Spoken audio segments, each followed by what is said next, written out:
L'intérêt de l'analyse comportementale des acteurs malveillants est de comprendre la menace, non pas que du point de vue technique, mais aussi du point de vue humain. Il s'agit de comprendre comment l'outil a été façonné, comment l'attaque a été menée, pour comprendre s'il y a derrière une manœuvre plus globale qui est dirigée contre la France, et de voir aussi quels sont les éléments qui sont ciblés pour essayer de voir où l'ennemi en fait souhaite aller et lui couper l'herbe sous le pied afin de pouvoir nous protéger avant tout risque majeur contre nos infrastructures.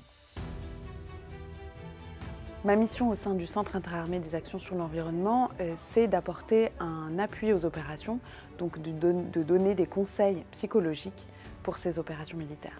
L'intérêt des études universitaires pour nous, bien, ça nous permet un gain de temps très important et puis surtout de profiter de travaux qui sortent de nos opérations et donc de gagner en compétences et en connaissances. Ces études vont venir confirmer ou infirmer ce qu'on peut voir dans les opérations et surtout nous permettre d'approfondir des sujets qu'on n'a pas le temps d'approfondir. Face au comportement qui nous alerte, il y a deux types de réactions. Le premier qui est une réaction citoyenne finalement, c'est quand le comportement est illégal, auquel cas on se tourne vers la plateforme Pharos qui est connue de tout le monde. Et si le comportement n'est pas illégal mais qu'il rentre dans nos opérations, donc à savoir que nous on ne travaille que sur les éléments qui nuisent aux opérations militaires et spécifiquement ça, on n'est pas sur la sûreté nationale. Dans ces cas-là, on adopte la stratégie la plus adaptée pour la continuité de ces opérations.